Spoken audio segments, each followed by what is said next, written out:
This is Challenge Assessment 3 by me, Hunter Gasso. Today I'm going to talk about solving a problem using the whole full heat conduction equation, identifying and expressing the boundary conditions, mathematical equation for the temperature distribution, and then graphically representing the temperature distribution, and then adjusting 3 different parameters in the same problem and analyzing the effects on the problem, and finally how to improve the scenario. So the problem I'm going to use is problem 2 from the worksheet. And I started out, I picked out all the variables that we needed. Then I started with the full heat conduction equation.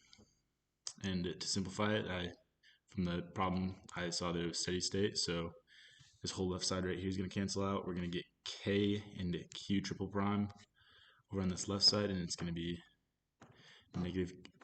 And then I'm going to show you on the next slide what it is. It's going to be negative Q triple prime over K. Then we're going to have to take 2 integrals of this whole entire thing right here. And after we do that, we get T of R equals negative Q triple prime over 4K parenthesis R squared plus C1 ln of R plus C2. And we're going to have to go further using the initial and boundary conditions to simplify it down even more and get rid of these constants.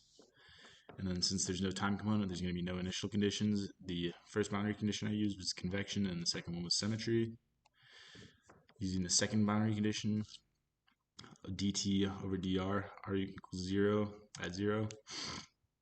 I plug that in, we get 0. This was after the first integral, we get negative q triple prime k over r squared over 2 plus c1, and then since we're evaluating it at r equals 0, we get C1 equals 0.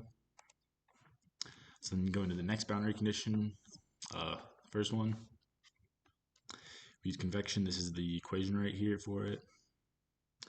And using these equations, this one and the TR after the second integral with the C2 still in it, we plug it into this equation, and then this was the same equation that we had earlier. We plug that one in here.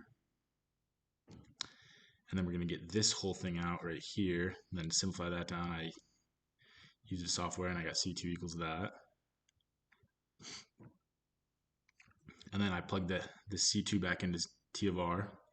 And I simplified down T of R. And I got T of R equals T minus Q triple prime R naught over 2H. So that was the final mathematical equation for the temperature distribution. This was the graphically representing the temperature distribution. Was it just a linear relationship? As the temperature increases, so does the temperature of the wire. And then using this, I'm going to adjust 3 different parameters and analyze the effects of them.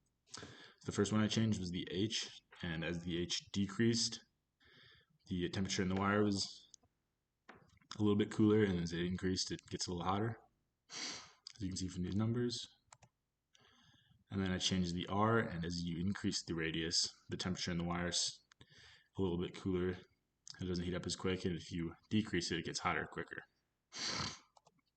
And then changing the Q triple prime, or the energy generation, didn't really do anything to this system, so we're just going to ignore the Q triple prime, and then in return, we just want to look back over everything. We wanted to increase the radius and decrease the H value so that the temp increases slower, and vice versa to heat the wire quicker.